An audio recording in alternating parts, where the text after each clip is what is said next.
Chapter 19 is about free energy and thermodynamics.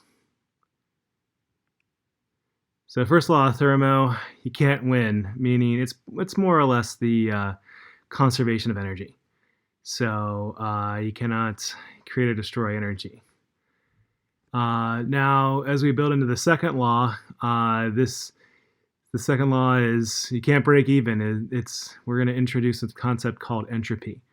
So the idea is that entropy of the universe, the disorder of the universe, is always increasing, and the energy tax. So things are always going towards more disorder. In this case, heat flows from hot to cold. This is always true.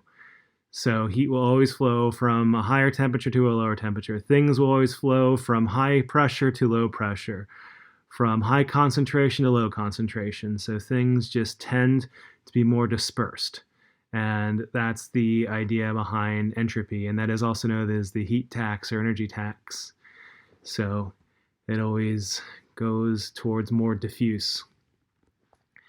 And spontaneity, maybe you have some friends who say, this friend is very spontaneous. What does that mean if you have a spontaneous friend? That means that the person just randomly does stuff, right? A non-spontaneous person, on the other hand, doesn't do stuff just sitting there. It's not going to happen. Can you get a non-spontaneous person to do something? Yes, you can, but you have to do something. You have to really cajole the person. Same thing with chemical reactions. You get non-spontaneous things to occur, but you have to do something to make it happen. Add something that's heavy in oxidation or reduction, add energy, add a photon, that kind of thing. So you can get non-spontaneous processes to happen, but it's a bit more difficult. And also, another thing with spontaneity, it does not mean that it's going to be fast or slow. So thermodynamics can only tell us where the end product's going to go, not how fast it gets there. And example that I'll talk about later is a diamond to graphite. So the direction of spontaneity is determined by looking at the potential energy. So comparing it to gravitational potential energy here with the person with the pulley, the spontaneity is towards the release of the gravitational potential energy. Same thing with for physical chemical processes. These tend to go towards, they always go towards more lower energy and more entropy. So like diamond to graphite. So the thermodynamics tells us that all diamonds at this temperature and pressure are not forever. They will turn into graphite. But that doesn't mean it's going to happen quickly. So diamonds are still pretty stable at this temperature and pressure for a while. But eventually they will turn into graphite. So kinetics versus thermodynamics. Thermodynamics, we can only know what the end is going to be. We just don't know how fast it's going to get there. So that's one of the limits of thermo. So keep that in mind. And many people equate the relative amounts of reactants, the relative energies of reactants of products to rate, but they really have nothing to do with each other. So spontaneous process. So most spontaneous processes involve the lowering of potential energy, and they're exothermic. And there are some processes and chemical reactions that are endothermic. So why would an endothermic process ever happen then if we're going towards increase in entropy? And the answer is because of, I already gave the answer away. It happens because of entropy, because of disorder. The endothermic processes, they happen because it increases the disorder, the entropy of the universe. So ice melting. Ice melting, this takes energy to melt ice. But why then does ice melt? This is an endothermic process, right? You put ice into your drink and your drink gets cold, so it takes energy to melt ice. And the reason being is because there is more disorder in liquid water than there is in solid water. And that measurements of this disorder, as I'm building up to, is entropy. I'm supposed to build up the concept of entropy, but I keep on talking about entropy. So water evaporating also, this is going towards entropy. So solids are very low entropy, liquids are medium entropy, gases have very high entropy. So this is the direction of entropy for the states of matter. Also, solids dissolving into solution. This is an increase in entropy. The disorder increases. So the second law of thermo, the entropy says that for chemical physical processes, the entropy change for the universe is, well, it should be greater than or equal to 0. So you can't have isentropic, so entropy changes that don't involve a change of entropy. How can you have isentropic if you have no heat transfer?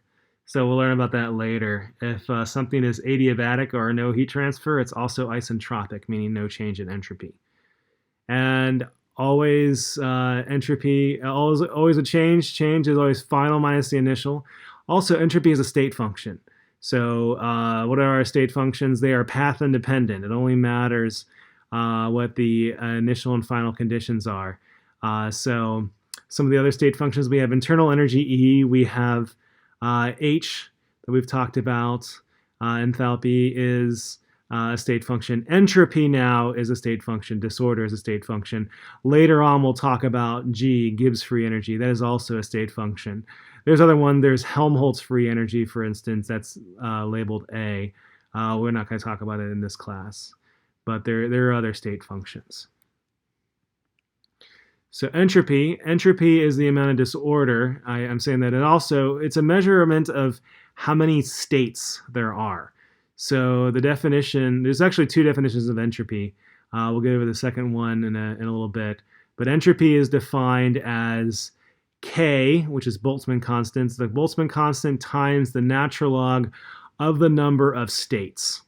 So, and that means the more number of states you have, the higher the entropy. So, to give you an idea, imagine I took a bag of something. I like Skittles. So what if I took a bag of Skittles and I took the bag and I poured it into a mason jar, a glass jar, and then I said, you always want to see a really cool trick? And what if I capped it and I shook the jar up and then I came back and all the Skittles were lined up in order of color of the rainbow, red on the bottom up to violet at the top, and then all arranged perfectly, neatly in order with respect to color. Now, is that possible? Could that happen? And the answer is yes. Is it going to happen? Probably not. It's just probability. It's simple probability. Can really weird things like that happen? Yes, they can happen. It's very, very unlikely that would happen. That's like a big bag of Skittles. That's, I don't know, 200, 300 Skittles. And how long am I going to be shaking that jar until it lines up perfectly? It's going to be a long time. What happens if we have a different number of particles? I don't know, something like, I'll just pick a number 6.02 times 10 to the 23rd. That's sounds like a good, nice, big, round number of molecules. What's the chance of that number of molecules being randomly ordered into something instead of a gas into a solid? Is that ever going to happen? Well, it's possible, but it's very, very, very unlikely. It would make the Skittles thing look like even better luck. So it's not going to happen, right? And even less so. And in these chemical processes where there's entropy changes, it's just going to go towards higher entropy, and that is a major driving force of the universe. And this actually really upset people. So I mean, we probably are like, okay, this is fine. People were shocked to figure out that one of the things that drives the universe forward is probability.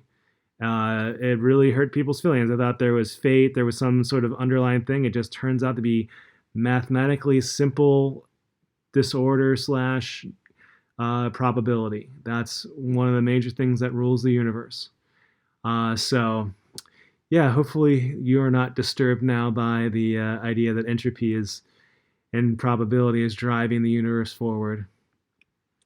So let's talk about the different states, macro state and micro state. Macro state talks about a given set of conditions. Microstates talk about the energy distribution among the system. And the W, sometimes also omega, I've seen omega as well, is the number of microstates for the system. So, for instance, here we have various energies put in various states. So, if there's 4 joules, there's various ways you can arrange the energy patterns. So, and heat transfer. So, and second law says entropy is increasing, but there are some processes that are spontaneous that are endothermic. But how does this work? But that means the entropy the entropy, all the other thing, the entropy of the system can go down. So water condensing, you go from high disorder water vapor to lower disorder liquid water.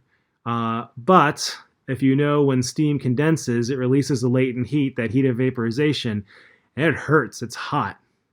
So that energy being released actually increases the entropy of the surroundings. And the entropy of the system plus the surroundings is the entropy of the universe, so the second law still holds. So let's talk about these different microstates. So here's an example. You have state A, state B. This would be 4 gas particles with temperature and pressure. And then you could have one case where 4 gas particles is in one lobe or Erlenmeyer flask, or the one I don't know, sphere. Another state where 4 are in the other part, and now we have evenly distributed. So which one is more probable? The answer is C. That state is by far the most probable, and it's on the order. It says 6 times more likely for this, and this is 4 gas particles. Right, so what if we had a bigger number? One of my favorite numbers, if you hadn't guessed, is 6.02 times 10 to the 23rd. What's going to happen if you put 6.02 times 10 to the 23rd in there of particles? How are they going to distribute themselves? And the answer is it's going to be evenly distributed. So we don't even think of this. It makes so much sense. But like you don't walk into your bedroom and say, you know what, I'm afraid that I'm going to walk into a vacuum and then all the air is going to be in the corner of the room, and I'm going to have my blood boil from that lack of pressure. And the answer is no. The gases are going to be evenly distributed in the room. So it's kind of funny to play around with these absurdities of entropy not ruling the universe. So here are those different states. Where the other ones had just one state. Here's how they can arrange themselves in the different microstates. Okay, let's look at this one. Which 3 changes has a positive entropy change? And the first one is A. You go from the high number of states to the evenly distributed states. So B, you're definitely having a decrease in entropy. So for C, you're having an area that has more evenly distributed go to more concentrated. So you can also, I tend to think of it in terms of concentration. So part of it is my chemical engineering background. I have a PhD in chemistry too. So if you're just joining me for this, I'm definitely a chemist. But so concentrations always flow from high concentration to low concentration. So if you're dealing with systems and the gases leaving a system, it always goes from high to low. And so the only one that goes from high to low is A. The other ones, B and C, go from low to high, which is not valid entropy-wise. It's possible, but it's not going to happen. Well, I mean, maybe for 6 gas particles, but not for a mole. So entropy change and state change. Well, different states have different amounts of entropy. Solid state has very low entropy. It's there's not a lot of places that the solid can be. There's some entropy, of course. I mean, there's the positions and energy of the water molecules or whatever solid you have. I'm going by the picture. They can vibrate, they can rotate, but they're not really free to move. Eventually, though, these energies go and increasing energy, increasing entropy, well, it's going to liquid and vapor. So showing this increasing temperature, we start off with, let's look at this graph here. Entropy is the y-axis and temperature is the x-axis. As we increase the temperature, the entropy is driving the states to become more and more disordered.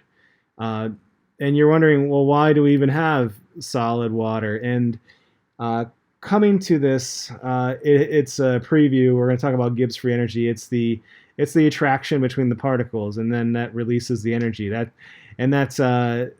something we'll talk about soon. The Gibbs free energy, the attractiveness and the forming of the bonds.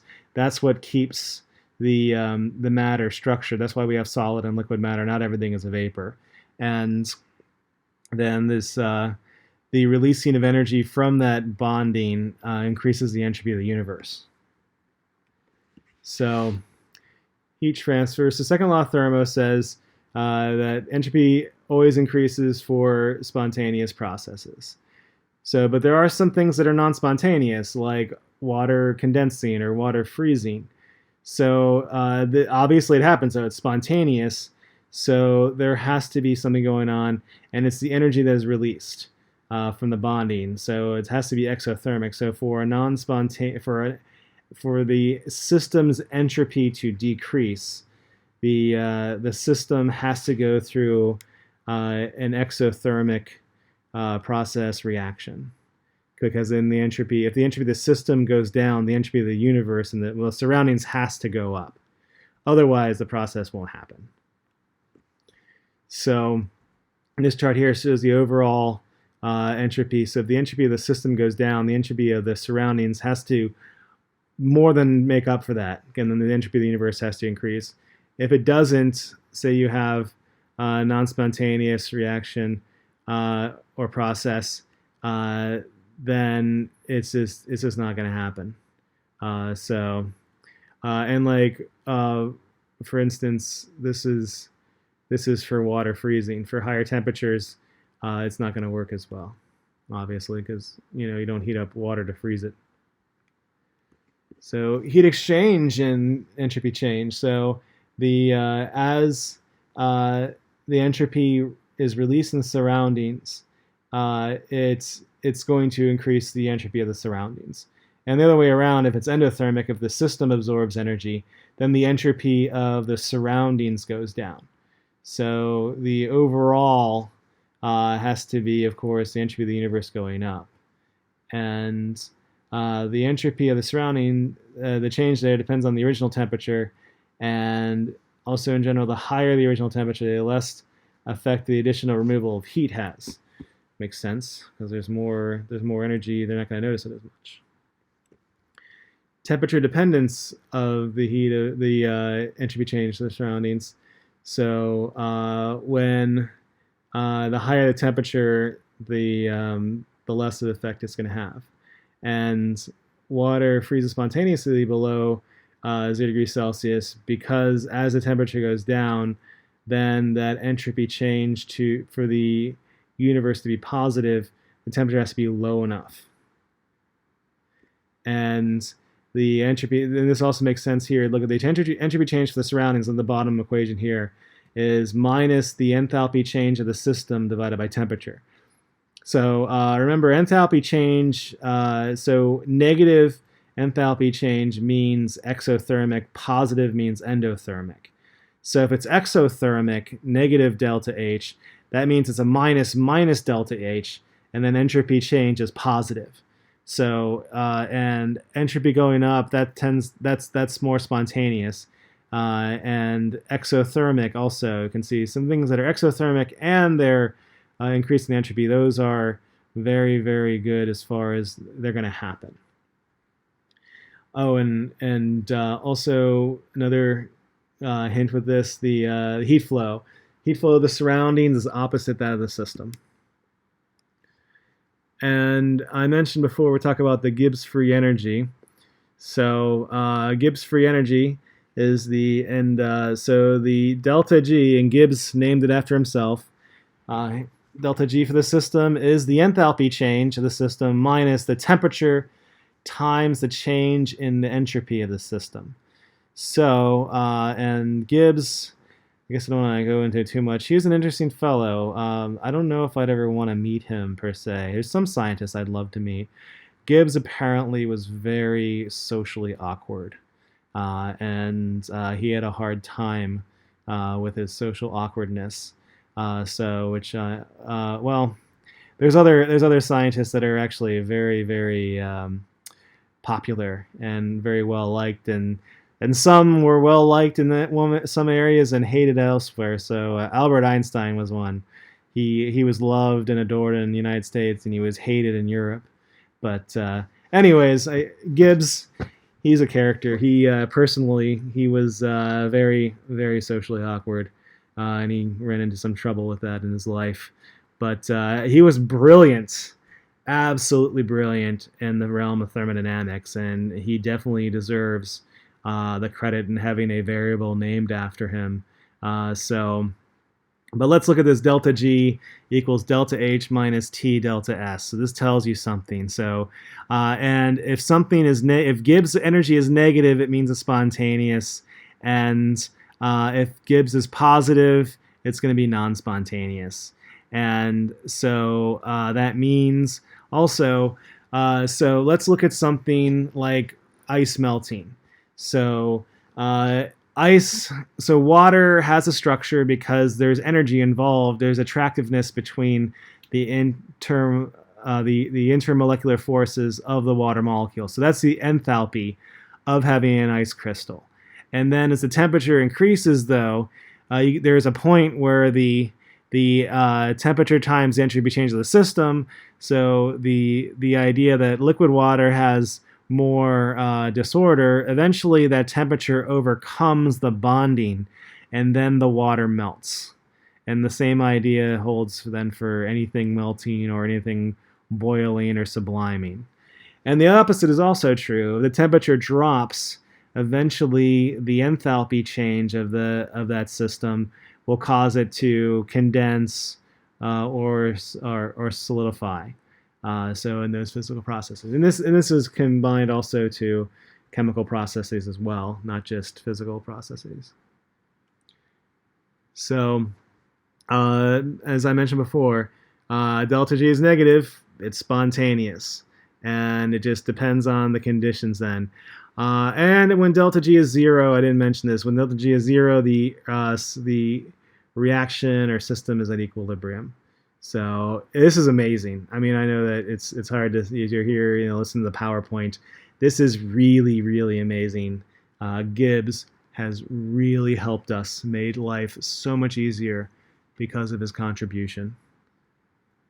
So this graph here shows free energy. That's Gibbs energy on the y-axis, and then just various states of the reaction quotient on the x-axis.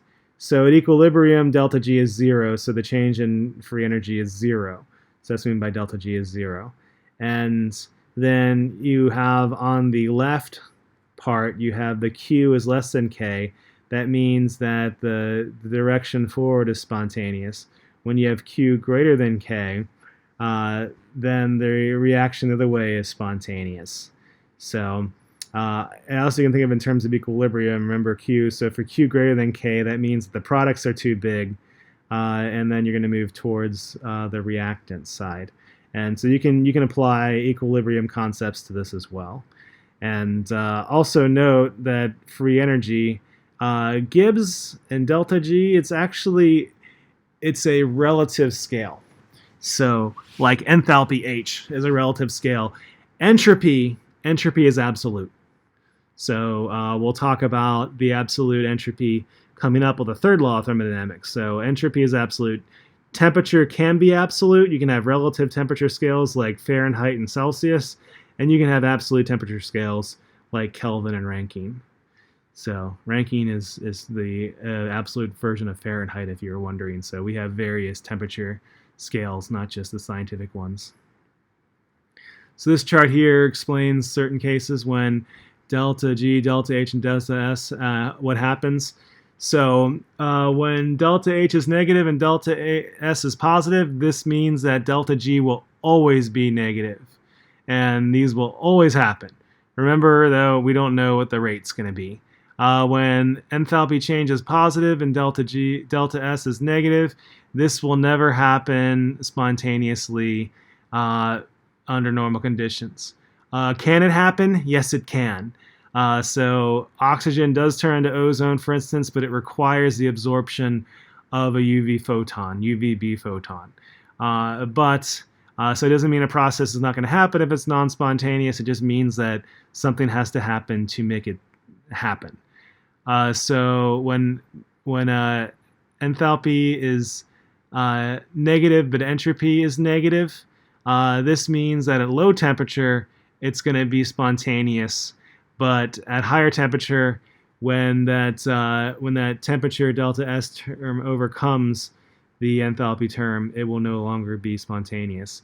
And likewise, when enthalpy change is positive and entropy change is positive, it's non-spontaneous at low temperature, and it's spontaneous at high temperature. And this is a good one, the bottom one here, the positive, because that's what holds matter together, right? So if you put enough energy in anything, it breaks apart. And what's holding things together is this bonding. So we've also tried to make life easier, so we've had the idea of standard states. If you've heard my earlier lectures or from earlier classes, standard states are nice. It's like having the really smart person in class, and then everyone gets to copy that person's homework. So the standard states, we've picked a standard state, and then we can relate everything to that standard state. It makes things much easier. So here are the standard states for us in the United States. Different areas might have different standard states. The Russians have their own standard states, for instance. So their atmosphere, they don't have an atmosphere pressure. They have 1 bar of pressure, which is slightly lower than the atmosphere. So keep that in mind. If you are other areas of the world, you might have to work with different standard states. I mentioned before that we're going to talk about the absolute scale of entropy. The third law of thermodynamics says that a perfect crystal at 0 Kelvin has no entropy. Which means, think of this though, a perfect crystal means all the atoms are arranged perfectly in space, and absolute zero means there's no translational motion. So you have a crystal that's aligned perfectly, that's not moving at all. And then this happens to be one state. So remember, entropy is defined as entropy is equal to the Boltzmann constant times the number of states. So Boltzmann constant times the natural log of 1. What is the natural log of 1? 0. So entropy then is equal to 0. So that's all it's saying. It's just saying that we can actually count the number of states. So entropy now becomes absolute. So absolute meaning that there is a 0, just like 0 Kelvin means things are not moving. Entropy being 0 means there's only one state. But if you want an advanced topic, if you want to study other things, this is not in this class, but I always like to inspire people. There actually is shown some cases where you have a crystal, but then there is some uncertainty in its position due to the Heisenberg uncertainty principle. So there is, I think that's kind of cool. So that's a little tidbit here. You can look into the uncertainty principle as it relates to things. But that's more of a quantum effect, and doesn't really relate to thermo at this juncture, at least. So just with standard states, we have standard molar entropy, and this is just the entropy at the standard state. And here are some of the standard molar entropies for things. And there's also relative with states. So, these are still the entropies because the entropy is absolute, but you can relate them to each other. And also entropy with molar mass. The heavier something is, so noble gases, they're just atoms. and they're not going to have other types of energy storage. They're just going to be translational energy, so they can't have rotational, vibrational. But because they're more massive, the heavier atoms, their states are closer to each other, so there's going to be higher entropy because of their mass. And then for allotropes, so like carbon and graphite, diamond and graphite, so the entropy for diamond is lower. So the less constrained the structure, the larger the entropy. So graphite, it's easy to move graphite around, but diamond is very set. It's all on the tetrahedral zinc blende structure. Well, graphite has kind of an more open honeycomb kind of structure. So larger, more complex molecules have higher entropy because there's other ways to store energy. So for instance, so if you're looking here, argon versus nitrogen monoxide has higher entropy because the nitrogen monoxide can also rotate and vibrate. So think of it, instead of states, think of it like money. So if you have $1,000 and you have a savings, checking, and money account, there are lots of different ways you can input that money, right? So there's lots of different ways you can distribute your money. So that's like nitrogen monoxide has 3 different accounts that it can put money into. Argon, on the other hand, has only translational energy, so it can only keep its cash in one. But whereas nitrogen monoxide has translational, rotational, vibrational, it has lots of places to put it, meaning there's more number of states, meaning higher entropy. Same idea with carbon monoxide versus, so that would be C2H4, that would be ethene, so ethylene. So places in energy, so here is translational, rotational, and vibrational. So translational motion, then this is temperature. Temperature is translational motion. So, and that's just moving in 3D Cartesian space. Rotational means it rotates kind of like you spin around, and vibrational means it kind of shakes and dances. So, and relative, the dissolved aqueous forms are higher in entropy because there's just it's moving around more versus the solids. So arrange these gases in order of increasing molar entropy. So you've got the noble gas, that's going to be the lowest, and then you're comparing SO3 to Cl2. SO3 is a more complex molecule, therefore it has more states. So this is the order that it would be in.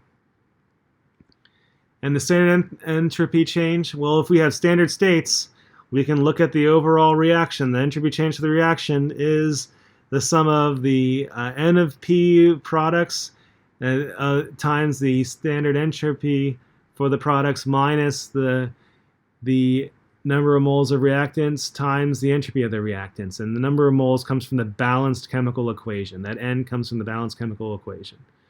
And same thing works for enthalpy, but enthalpy is relative, and we pick zeros. Entropy, though, is always positive. Entropy is absolute.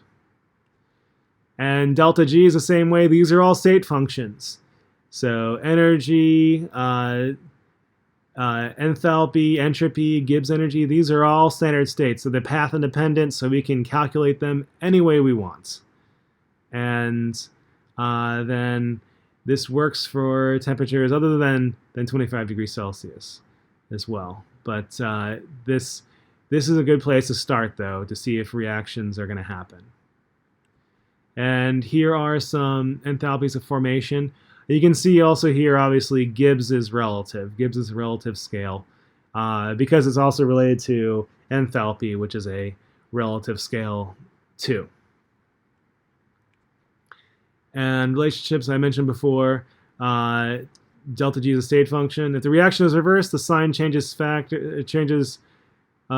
sign. And if delta G is multiplied by if equation is multiplied by a factor, the value of delta G is multiplied by the same factor.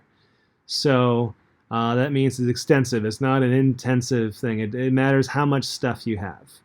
And then you can apply Hess's law to this as well. So that's another thing with delta G. So why is this energy? It's free. It's also the maximum amount of energy that's available to do work. So, but that doesn't always work that way. So the work doesn't always turn to work. It doesn't work that way. It's because we have heat loss. So we're going to lose heat, and many engines end up losing way more energy to heat than actually done to work. I mean, so gasoline engines are very thermally inefficient for that example. And free energy and reversible reactions. So the idea with a reversible process is that if you move slow enough, it can go either way, and each incremental step is reversible. So I can take a grain of sand off, I can put a grain of sand on. And this is the reversible expansion of a gas. Real reactions, though, are not reversible. So, and you lose energy, and this is an irreversible process. So that's one thing about having this fictitious world of thermodynamics. Well, thermodynamics are real, but the reversible processes, each step is reversible, but the overall process is not going to be reversible. And because of that, among other things, is because of entropy. So we've talked a lot about standard conditions. What about non-standard conditions? Well, the nice thing is that the non-standard conditions is the standard condition change in Gibbs free energy plus the quantity RT ln Q. R is the gas law constant, also known as the Boltzmann constant, times Avogadro's number. So actually that's two constants together. T is temperature, and Q is the reaction quotient. So products over reactants raised to their powers. And of course, at equilibrium, the change in Gibbs free energy is 0. Here's another image here. If you see this, if you prefer to see it graphically, free energy is on the y-axis, and then pressure of water is on the x-axis. And the process here is water evaporating. So in the case where Q, well, I tend to look at it also equilibrium-wise. When Q is greater than K, then, well, actually, no, sorry, Q is less than K. That means that there needs to be more product. So in this case, more water vapor happening. So shifts to the right. Here I am even explaining it using thermodynamics and not Gibbs free energy. It's negative. The delta G is negative, so the change in Gibbs final minus initial is negative. So it happens towards the evaporation. For the case where the pressure is higher, past the equilibrium, the delta G goes towards condensation. So what about standard Gibbs free energy and equilibrium constant? So now the delta G0 equals minus RT ln K, where G is Gibbs energy, R is gas law constant, T is temperature, and K is the equilibrium constant. You know what? This is, I mean, I know you may be sitting here listening to me talk, but this is amazing. I am always so impressed that Gibbs was able to connect energy with thermodynamics to equilibrium. Now that we've joined these two, there are so many things that this can explain. We don't have to even go to the laboratory and look at experiments. We know, generally speaking, where things are going to go. So Gibbs has made thermodynamics so powerful. So powerful. So it's really, really well known. And this also tells us about the size of equilibrium constants, where things will be spontaneous or not. So you can look at the other way around. If you know the equilibrium situation, you know what the free energy is going to be. So that's an amazing thing to know. So here are some more pictures that show different cases with the equilibrium constants, and I'm not going to talk too much about them. But these will help you if you see them graphically.